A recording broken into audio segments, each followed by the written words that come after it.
Hello, everyone. I don't know why. I think it's probably because of how much has happened in the world since the last webinar compared to this webinar. It feels like it's been a long time since we've done one of these. And today, I'm Jeff and I have taken on a tall order, and it's something that was requested originally by our crew, our Master Supplements US Enzymes internal sales team, that has seemed to have a really popular response in terms of the feedback and interest. Because who doesn't love diving into the details of functional medicine labs and understanding patterns and recognizing different things? So I really wanted to challenge myself today to try to do this topic justice because an hour is not a lot of time to get into something so nuanced.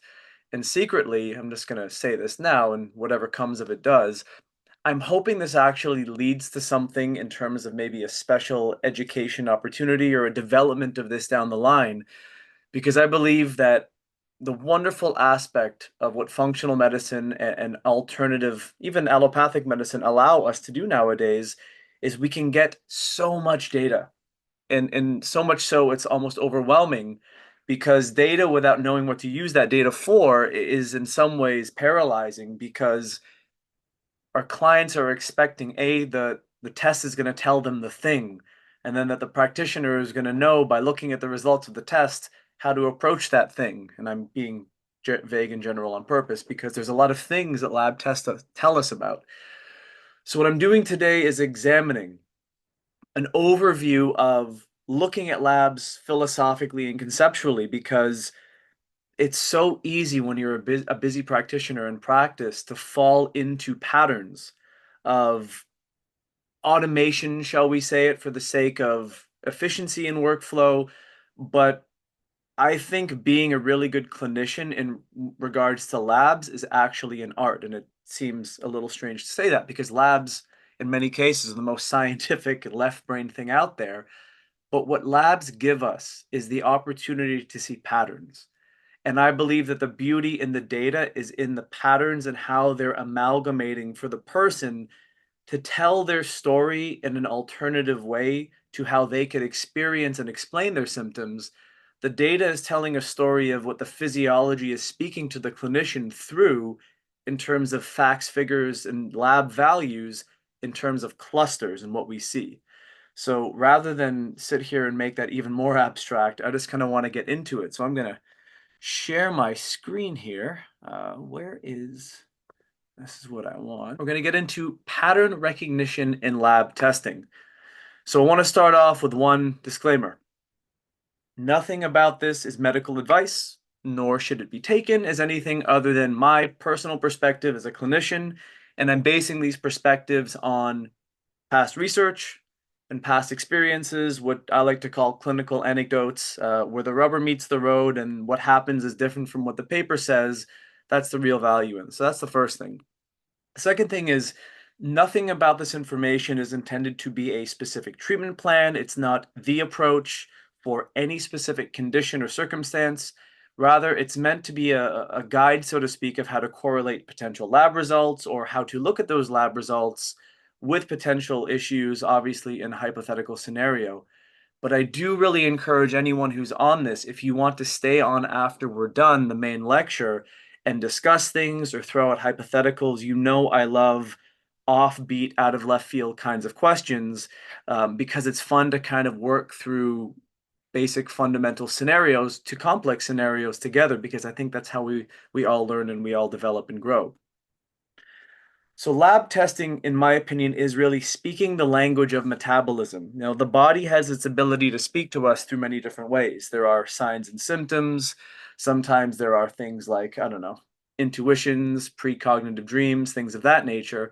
But if we look at lab data, it's really the language of what the physiology and the biochemistry are doing for that person in any given time, depending upon what you're measuring and where you're measuring. What I mean by what and where is different labs have the ability to measure different kinds of specimen. So with an organic acids test, you're looking at urine metabolites, and to understand what a urine metabolite is and why it's relevant, you have to understand, well, what comes through that aspect of pathway or detoxification pathway, and what can we garner from those insights. A Genova Diagnostics GIFX stool test is looking at elements of what's going on mostly within the closed system, or hopefully closed unless it's excessively leaky, but the closed system of the digestive tract, which is, from one end to the other, supposedly a sealed tube, and it gives us insights into what is happening in there and how we can understand what patterns may be indicating that person's microbiome, its performance, and also its state of compromise. We can use saliva as a very reliable way to look at real-time, things like hormone metabolites. There's a really interesting salivary amylase test that can be done as an indication for digestion. And the final and the most popular lab that most people think about is blood. And blood has some wonderful opportunities, but it also has some limitations that I think people don't necessarily consider when it comes time to how they relate to the data. So when you run a lab, what are you actually assessing? What are you looking at? Well, there's evidence of all these things. And notice how I'm using the word evidence. I'm not saying conclusive proof. I'm not saying absolute truth. It's evidence of what's going on based upon the frame of reference of what you're looking at. So evidence of biochemical activity could be urine metabolites that show up on paper in an organic acids test, or a PDF in paper, it would be 1998. We can look at evidence of chemical sufficiency, looking at a red blood cell magnesium micronutrient analysis.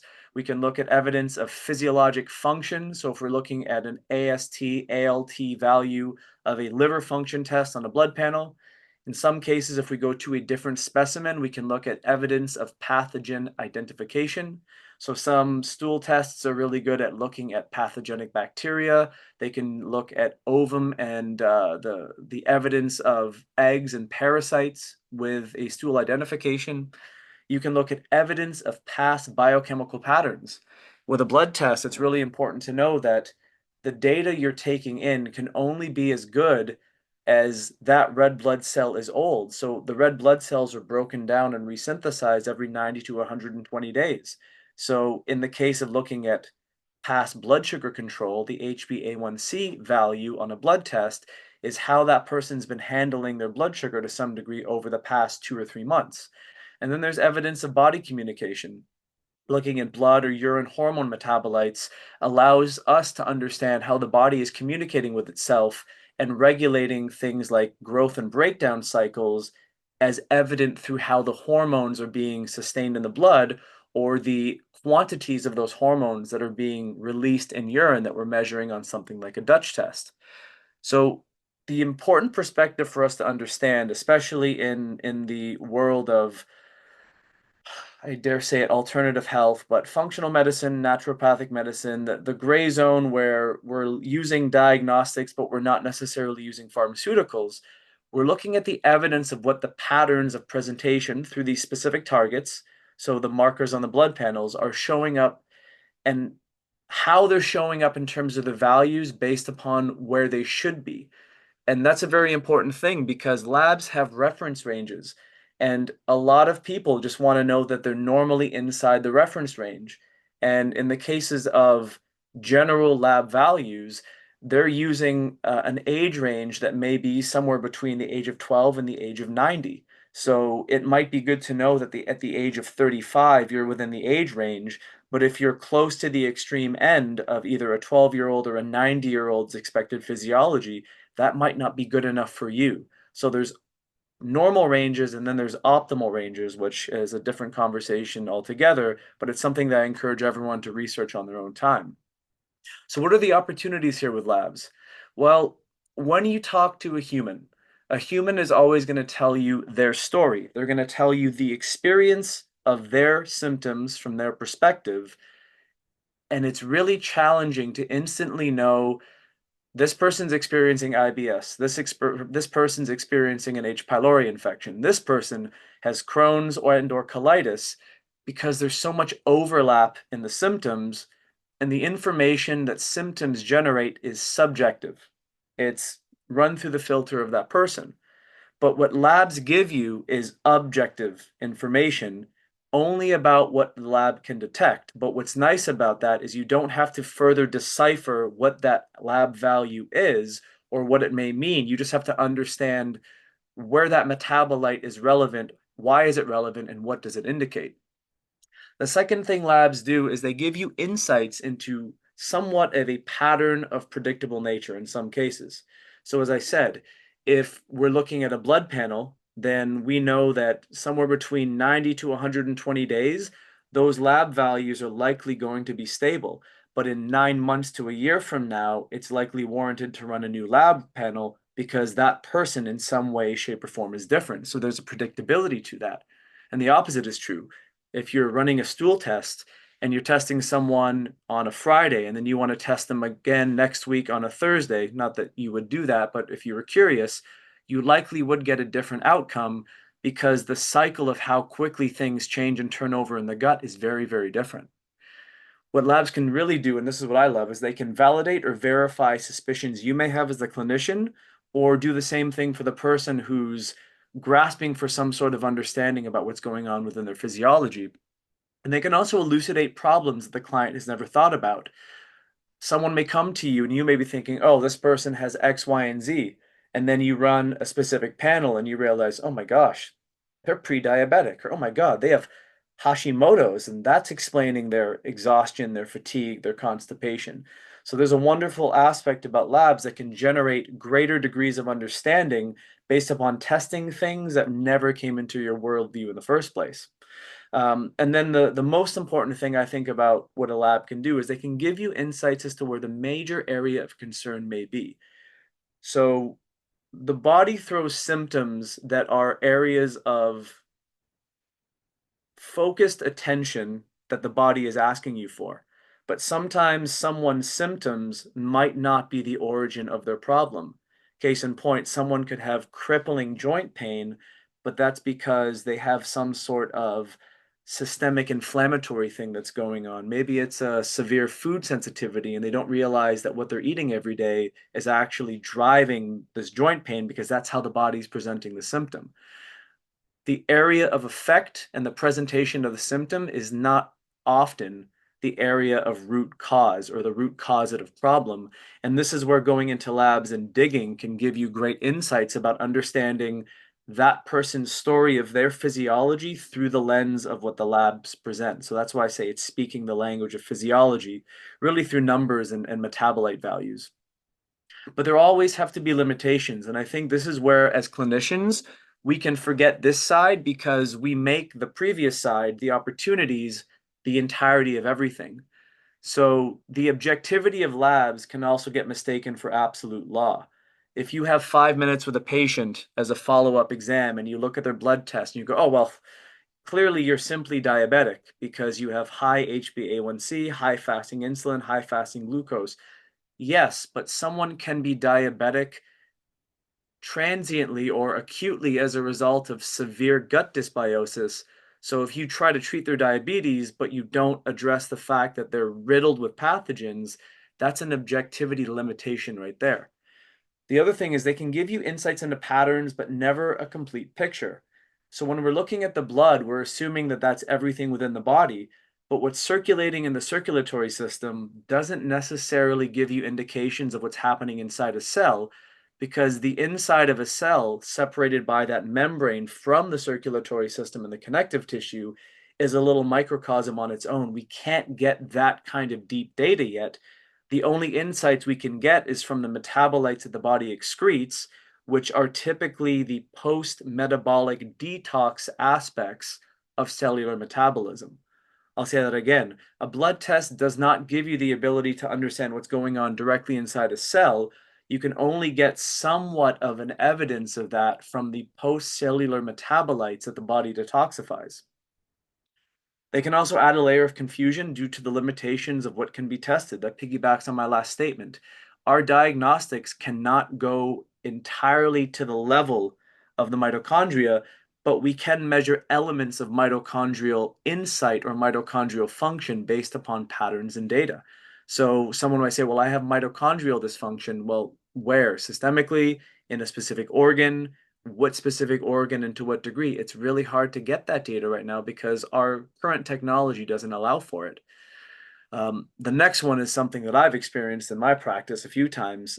You think someone's going to come back an absolute mess because of the symptoms they're presenting, And they come back as, yeah, everything's within range. But it's because you tested something on a day where maybe if they have a digestive infection and there's a suspected parasite, maybe the release patterns of the parasite weren't on that day.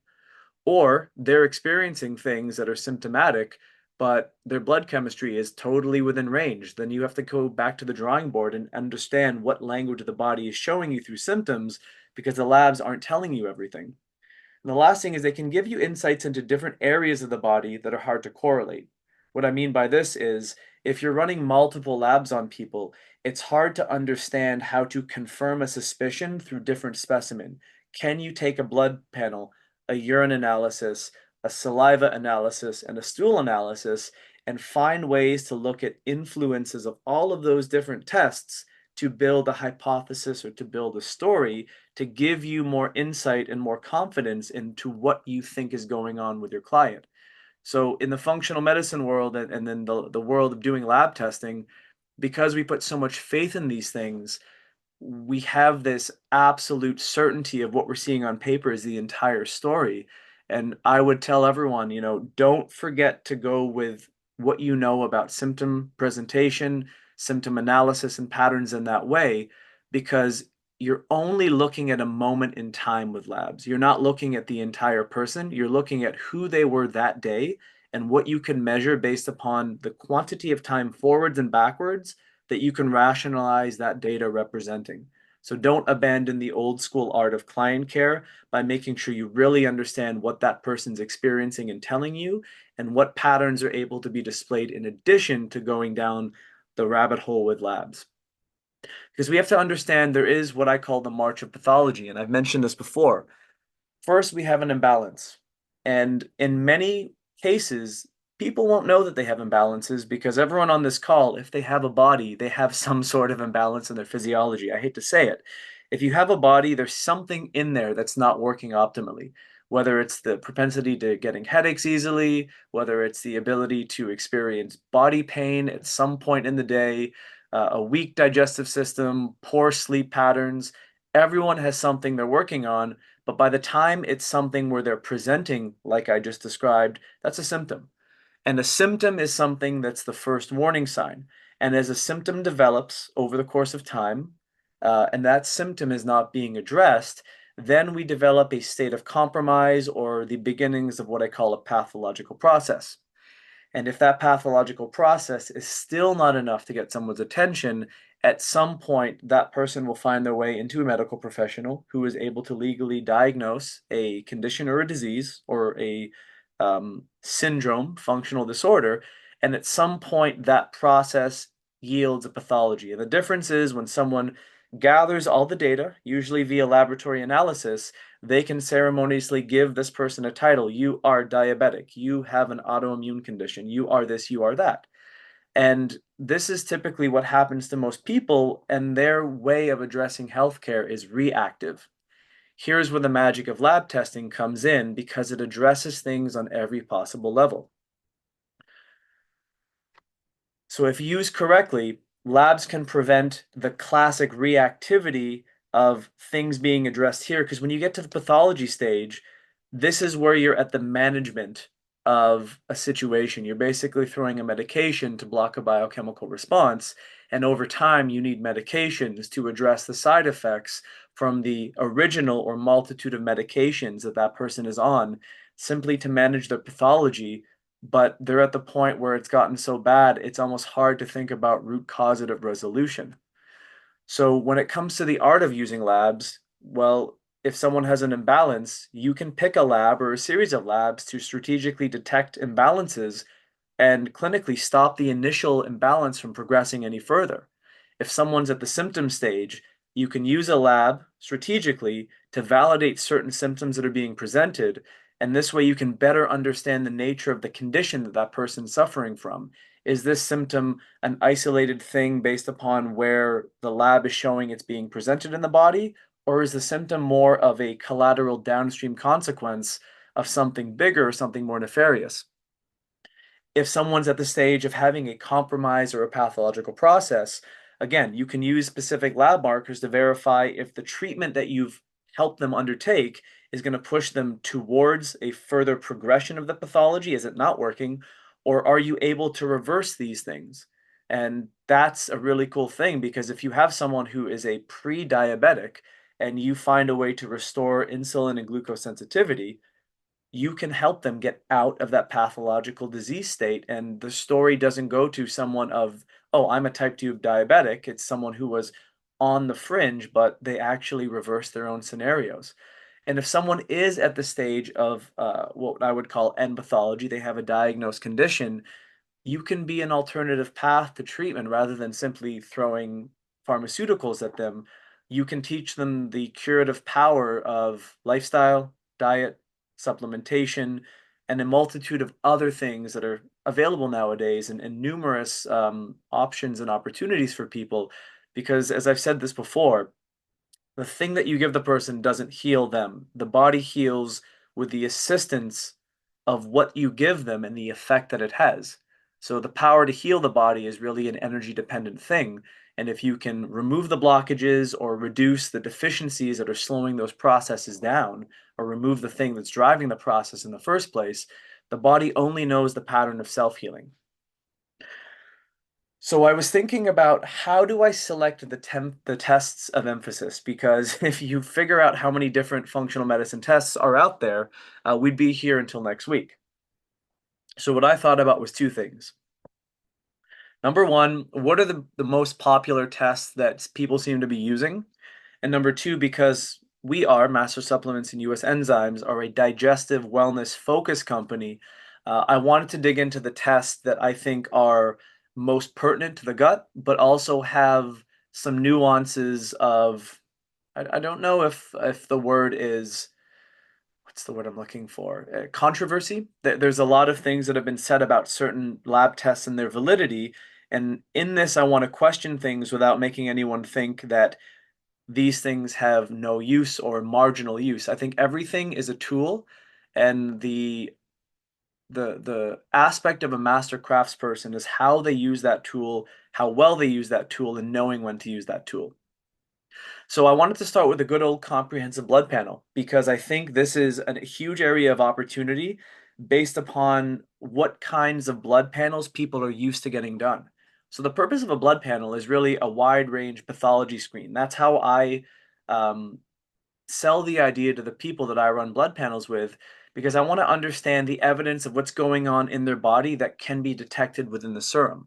So there are a multitude of benefits from this. Being a wide cast net, it's the easiest way to look at a multitude of interconnected body systems that contribute to potential driving pathologies. So, what I mean by that is you're going to look at evidence of non-specific pathological markers and indicators in the blood that give you understanding of what the body is struggling with at any time. And as I mentioned before, the benefit is you can look back to some degree and forwards into how the body has been functioning over a window of time or a period of time, so you can get insights as to what's getting worse or what may be getting better with multiple lab analyses. If you construct a lab detailed enough, you can look at the major patterns of influence to figure out if is that person actually in a good homeostatic state. And I know this is something that a lot of clinicians don't like. Someone comes in and that person gets some labs run and the labs come back good. What I mean by good is there's no major red flags. Sometimes the person and the clinician kind of feel shortchanged, like, there's nothing to work on. And I thought about that. I'm like, that's just a really good outcome for people to be able to be reassured that things are going well. But if there is somewhat of an what's called an allostatic load, there's a chemical stress. If you understand how to group different lab values into specific areas, you can get an understanding of what kind of physiologic play is there. What I mean by that is there an immune deficiency? Is there a series of lab values that is indicating a potentially pro-inflammatory environment? Is there a series of lab values that's showing dehydration, compromised digestion? All of those things are able to be garnered based upon the detail of the labs that you're scripting. And the last thing is if there is something really problematic, a good blood panel can triage what's super urgent that might need to be outsourced to a specialist because that person has something really advanced going on. but there are some limitations, and I think the comprehensive blood panel is the ultimate display of making making one the all. What I mean by that is we have to remember that it's a snapshot of a moment in time. And because the my past has had a lot of scenarios where I'm getting blood panels done with pro athletes, I always know when they get their blood drawn the day after the game because their liver enzymes are elevated. Typically, their creatinine levels are high. They might have a low blood urea nitrogen because they're slightly dehydrated and they're jet lagged because they traveled across the country.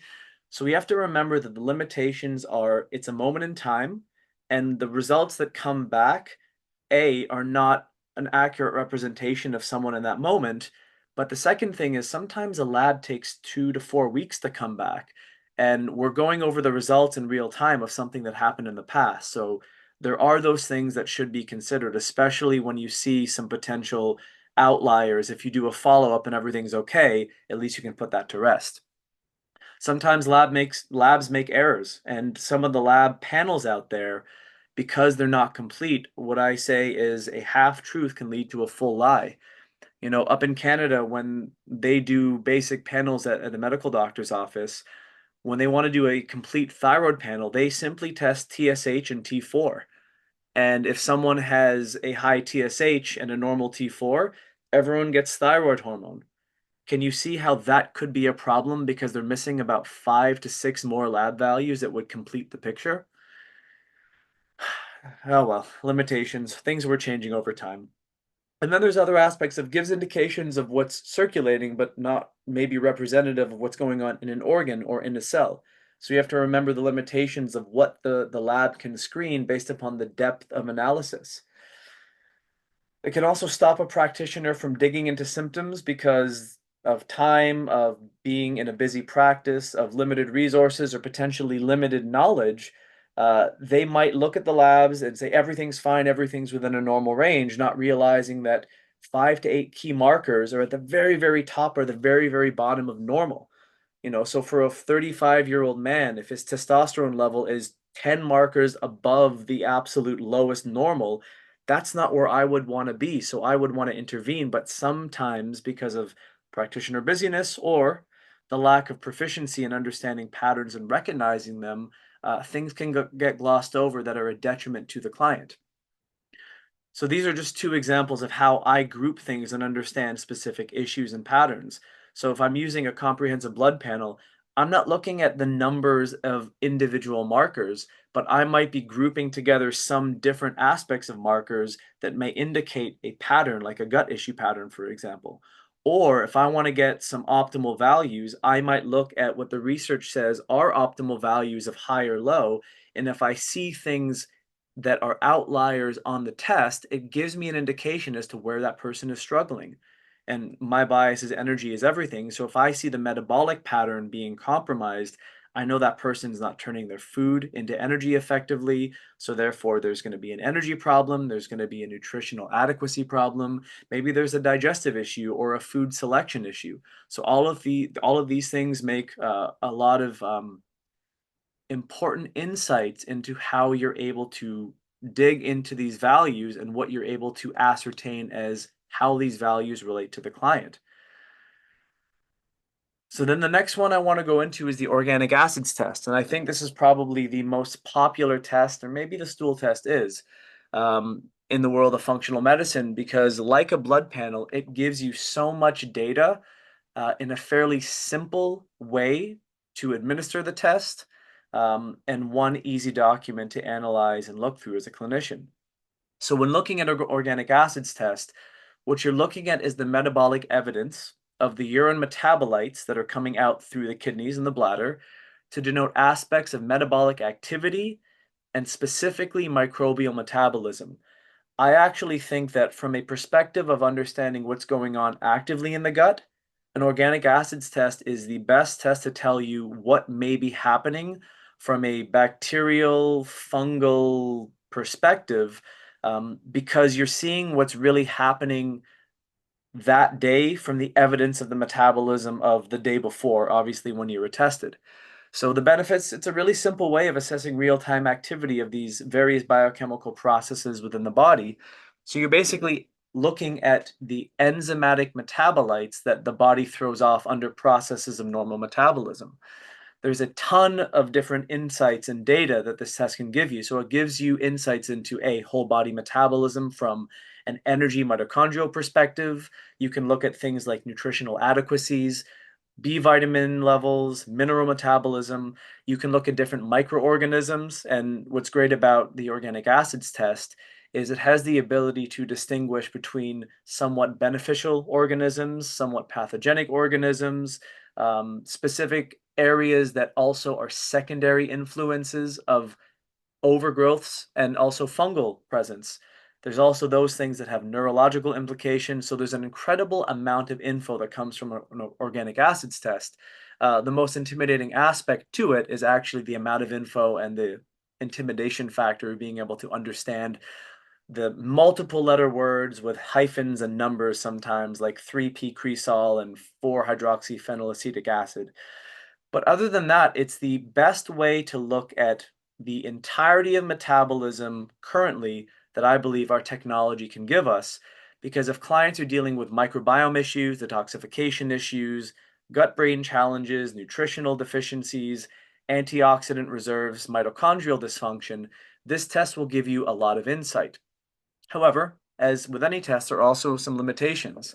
Number one is if you get evidence of bacterial overgrowth in the test, you have no idea where that overgrowth might exist in the gut. So that's where your ability to merge symptoms with objective information really comes in handy.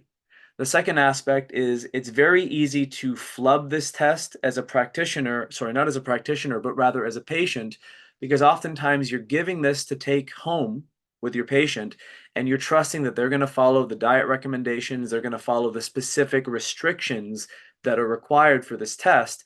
Sometimes you get a false positive because someone forgot to stop eating apples, and now an acid, an organic acid that's present in an apple is high in their urine, but it's not a problem because it was coming from the apple. The third thing is it's not a diagnostic tool, it's an associative determinant tool. So you would need to run it up the chain to a specialist if you want to get confirmation on what you think the person's pathology might be. And like with anything, it's practitioner interpretation and their capability for a given case. Sometimes one or two values come back high. But I do believe that there's over 70 markers on an organic acids test. And if you have 40 elevated markers, you might be digging into an analysis for quite some time. The clinical uses are wonderful because as clinicians, you're trying to figure out what areas are being demonstrated to be problematic and how does that connect to what you might think a root causative issue is.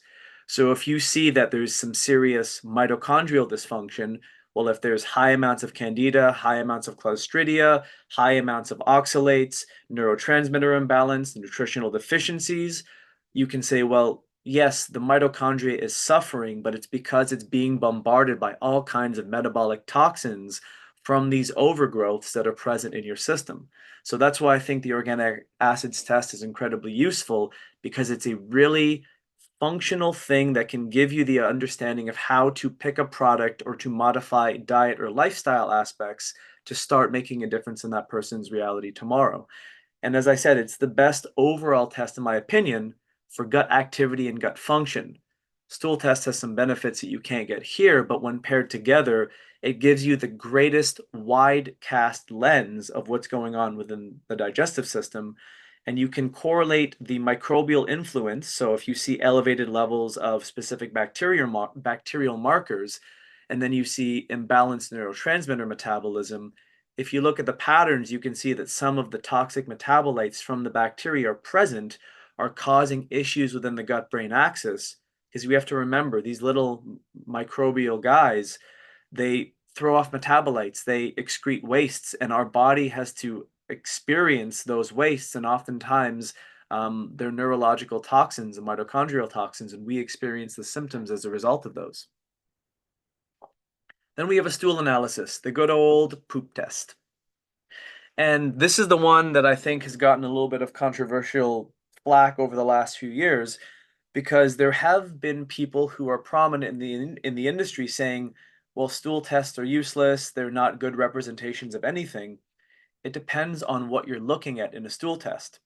What you're really examining is the released materials of fecal matter. And when I say released materials, it's what's inside the stool and the contents that you can measure and analyze that's of true value.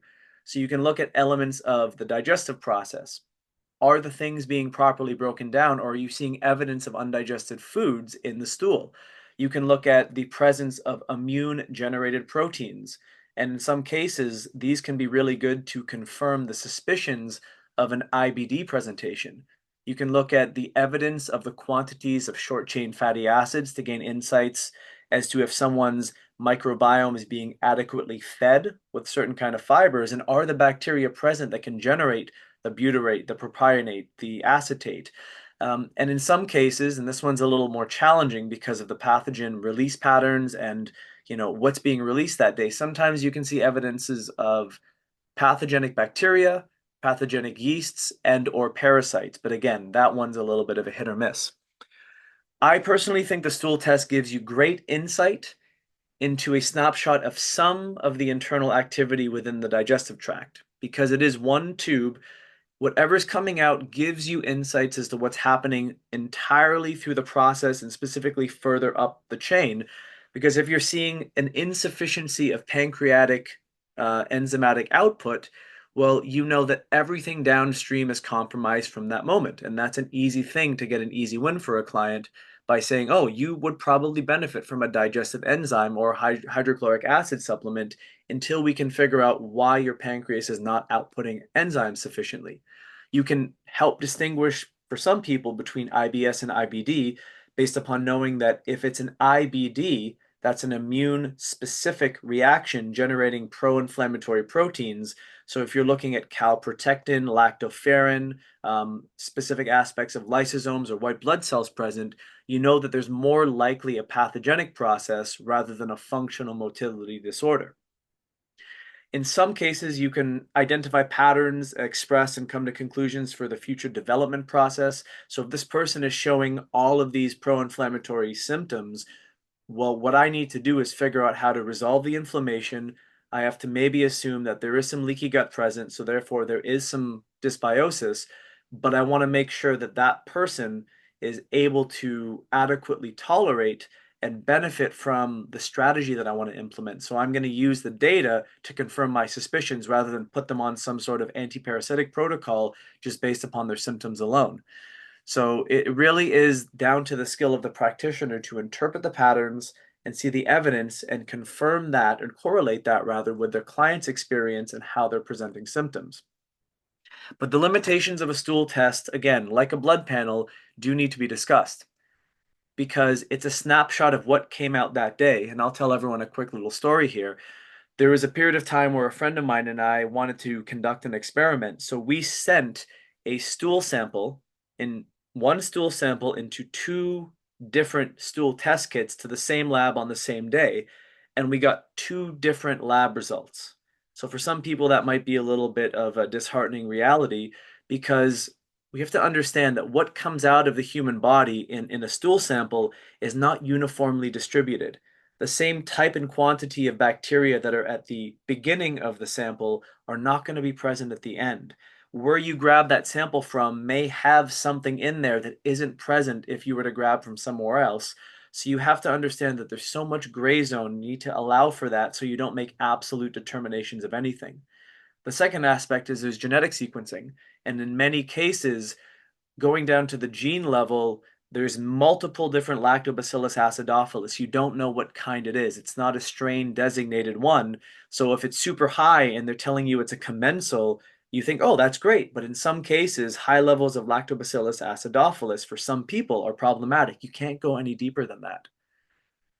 The third thing is you're looking at what's being released, but not necessarily what's happening actively in the digestive system. An example of this is in short chain fatty acids.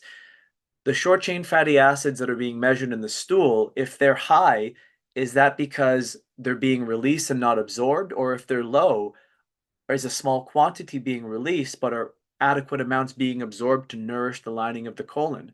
You don't know these things, so there's some inferences that you have to make, and it's not an absolute, oh, I just give someone fiber if there's low short chain fatty acids. You have to assess, if that situation is going to be a bad decision based upon how your client responds. You may give them 2 scoops of sun fiber and they may call you very angry the next day because they are the windiest they've ever been in their life.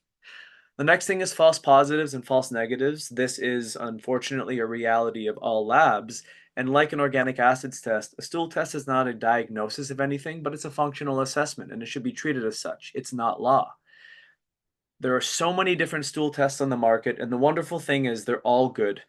It really does come down to, I guess, brand loyalty, familiarity with the lab, trust in the lab's analysis and its process of presentation, and also how the data is conveyed. Different labs distinguish themselves from having certain things available that others don't. Some hang their hats on their PCR process. Some hang their hats on the viruses that they can elucidate versus others. Um, Whatever you choose, the most important thing is you get to know the patterns of interpretation and both the strengths and the weaknesses or the limitations of that lab and what they can provide for you based upon your patient population and what values and what determining factors are most important to you. I, for example, have gotten very familiar with the GIFX from Genova. I like them because they were one of the originals. So it's really about your level of comfort of being able to use this tool wisely, because it really is understanding what the pattern is of the test and how do you want to treat it. What is your rationale? How are you going to select products? And what other aspects of interventions are you going to promote to your client in order to help them get into a better situation so that when you run a follow-up test, what you're seeing is improving in terms of outcomes and results on paper, but the person is improving in terms of their symptoms and ultimately health status and quality of life. I'm going to run through these next two quite quickly because I know I'm getting short on time here. The Dutch test, urine hormone metabolites, an incredibly useful test to look at the balance between the anabolic and the catabolic processes in the body, because you're understanding the influence of the body's most powerful chemical messengers, which are hormones. Hormones are there to induce function at a very powerful level. So if you're using something like a Dutch test, you're not using it in a way to gather hormone balance and adequacy as it would be in a blood test, which is looking at all the values of circulating hormones. You're looking at only the values of the sex hormones and looking at the breakdown and release metabolites. So, what it's giving you are insights into how well your body's able to convert and process hormones, the efficiency of your liver and liver detoxification pathways, and ultimately what influence is being given upon your physiology based upon how you're detoxifying. Is someone experiencing what we call estrogen dominance? Is their estrogen detox pathway going down the pro-oxidant pathway? Do they have limitations in how they can methylate? All of these things are valuable in terms of making decisions on the generation of supplement protocols. We'll leave this up here rather than go through it, which will take a long time. Everyone's familiar with the Dutch test. It's a great way of understanding greater insights into how this person's body is going through the day in a different way from how their psychology is experiencing it. Do they have high morning cortisol? Are they wired in the morning and do they crash? Do they have low morning cortisol? And can that confirm your suspicions about their energy dysfunction and correlate that with other labs, so on and so forth? And the last one I included was a simple food sensitivity panel, which some people love, some people love to trash. What I think a food sensitivity panel is useful for are twofold. To see if suspect food intolerances are correlated based upon lab data. You're looking at the reactions of the immunoglobulins in blood to a specific food item, but it also may give you a secondary insight into if someone has a long-standing condition of leaky gut, because the more likely they are to have a food sensitivity, the more likely they are to have gut leakiness, immune activation, and sensitization. And as we've talked about before, the immune system responds and remembers the things that become sensitized to. So every day, that person who's eating egg whites thinking they're doing something good because they're having a high protein breakfast might actually be stimulating their immune system in a negative way because they've developed a severe response to egg white protein as a result of their body becoming sensitive to it. There are only a few different labs I would probably personally trust when it comes to food sensitivity panels. The reason I like Cyrex is because they're the only lab to my knowledge that does raw food and cooked food of the same item. If you're using a raw food only sample, last time I checked, people don't eat raw chicken, so that might give someone a false positive. And Cyrex can do a multitude of different things to subcategorize what you're wanting to test. Are you looking at gluten sensitivity, intestinal permeability? In some cases, you can look at dysfunction in the gut-brain axis because their different array panels are quite diverse in terms of the research behind the specific proteins they're able to look for. I have no affiliation with any of these labs. I just like to look for the best possible data. So that was a lot. I hope that at least most of you are familiar with those labs or run some, if not all of them, because I think they're the most valuable complementary screens when it comes to gathering data to figure out what can I see from this person in terms of what they're presenting and where do I want to go and what can I do. So now for the last little bit, I want to get into what I call the art of clinical care because the art of lab interpretation isn't a perfect science. It's seeing patterns in some cases where others can't see them, or understanding how to speak the language of patterns to ascertain the real core issue, because I think that's what everyone's trying to do when it comes to understanding labs. So this is how I go through things. Step one is the assessment. The first question I ask myself, what patterns is the individual or the individual is actually showing on the labs? Am I seeing patterns of immune response? Am I seeing patterns of dehydration? Am I seeing patterns of thyroid dysfunction? Am I seeing evidence of bacterial overgrowth? I have to first determine what patterns I'm seeing evidence of and group the different patterns in terms of how they may connect with each other and what their overall influence is in that person's physiology. The second thing is there any correlation between the labs? Can I get something from a stool test that tells me something similar through different information on an organic acids test? And does that give me more confidence in understanding, yes, I see this and I'm confident in saying you have a dysbiotic presentation? And does it confirm anything from those labs in terms of more robust data? Remember, I did say there are limitations to what we can test. And with a gut infection, for example, you can't ever go inside in real time to see what's there. So you can only look at patterns of evidence and draw your hypothesis that leads you to your treatment plan. And then the third thing is, how do the labs relate to the client and their chief complaints or their symptom presentation? The body will display symptoms and it will throw off different symptoms as these warning signs, and they can be correlated with the labs to give you greater insights. If someone's complaining about upper GI stuff, where they're feeling pain, distension, discomfort, and you see an organic acids test that has high levels of Clostridia and high levels of yeast and fungus, well, maybe that's a small intestinal problem. If a different person's complaining of digestive stuff that's all below the belly button and they get incredible bloating after eating, that's probably a colonic presentation. But what else can you correlate about those scenarios that gives you more confidence as a clinician? So from this, what's the overall assessment? Can you conclude what that is and where you are to go in terms of your intervention? What is the greatest area of need, i.e., what is that person's physiology telling you in terms of the lab data, and what lab data might just be a collateral or a side effect of the original problem? This is how I think through step one. Step two is that aspect of intervention. How are we to intervene? So, how are you going to match the lab presentation with a solution? If you know your biochemical pathways, you can start to know what the body may be missing, what may be present that you want to get rid of, or what areas are compromised that may need specific support. And that can help you determine specific choices of supplements and also lifestyle factors. Is what you're trying to address the main driver, or is it a collateral of the condition? Western medicine has got a really bad rep in the last, I don't know, forever, in terms of managing symptoms, but not getting to the root cause, which is the whole reason functional medicine was created in the first place. But in order to identify the main driver, you as the clinician need to be really good at understanding what the body is presenting through the labs, but also how that person is presenting symptoms and come to a formulation of thought. Because if you get it right, everything they're experiencing in time should resolve itself.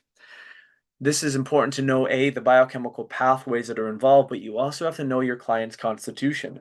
A lot of the people I've seen in the last little while have been given similar treatments from a multitude of different practitioners they've seen.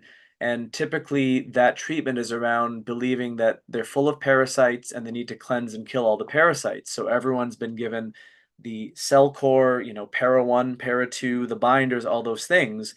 And if that's what the person needs, it's a wonderful creation. But in some cases, that person's constitution wasn't strong enough to deal with the stress, the biochemical stress of killing everything, so it actually made them worse. And this is where it comes to the understanding of what's the dose of what you're giving them, what's the duration, and how do you evolve the treatment plan based upon your initial idea? And what are the supporting factors in the protocol development? What are some additional therapies or some additional strategies and lifestyle variables that will help that person?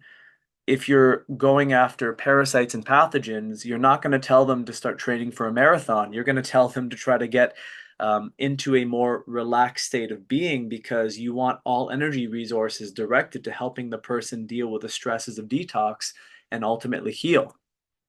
And the third step is, what products are you going to select?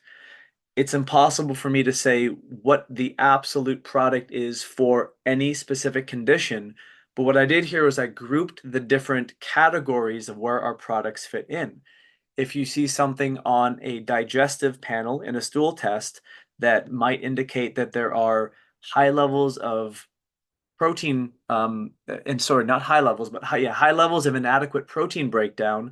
Well, if you understand the digestive process, that's either a digestive enzyme thing or a hydrochloric acid thing, or it's both. And that's probably not the driving factor, but if someone's not digesting their proteins, they're going to be amino acid deficient. So you know where to go from a digestive support perspective. If someone's presenting a organic acids test with high levels of Clostridia, well, that could be in the small intestine, that could be in the colon.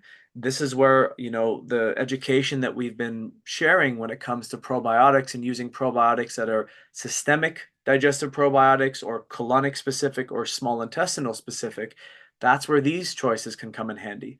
If you're running an organic acids test and you're seeing someone has high levels of HVA or VMA, which might indicate some sort of a neurotoxicity, well, using something like Sun Balance or Suntheanine might be a really good thing for that person because A, high levels of neurotoxic metabolites aren't very good for the neurons, but secondly, it prevents the person's body from getting in a truly relaxed state so it can rest and regenerate. If you run a gut panel and you're seeing evidence of gluten and casein sensitivities, glutathione might be a go-to for that person. So here's how I would look at all the offerings in the company's portfolio and start grouping them together into categories so I can then have them as a drop-down menu in my mind as I'm looking at the results of a lab test and figuring out, well, if this is the main cause, I want to resolve this. But what else do I need to help in supporting this person's ability to regenerate so they can nourish themselves with adequate energy so the body can heal itself? And the only thing I would say is if there is a previous diagnosis that the person is walking into your office with, and it's in a specific body system, then you know that our systemic enzymes have the ability to pair with specific aspects of if it's a lung thing, if it's a connective tissue thing, if it's a circulatory thing, that stuff's really easy. So I don't know if we have time for this. I will pose a scenario how to very quickly think through these things. And if anyone wants to stay on at the end for a Q&A, we can dig into this a little bit differently. But this is the kind of thing that you have to think through. So you have a 43-year-old female. She's complaining of low energy, digestive issues. You have gas, you have bloating, constipation. So the classic triad there, transient brain fog and bad PMS. She's open to running a bunch of labs. So the blood panel shows a sluggish thyroid, TPO, so she has an autoimmune antibody. She has borderline high HbA1c. She has low overall white blood cells and low overall BUN, which is blood urea nitrogen.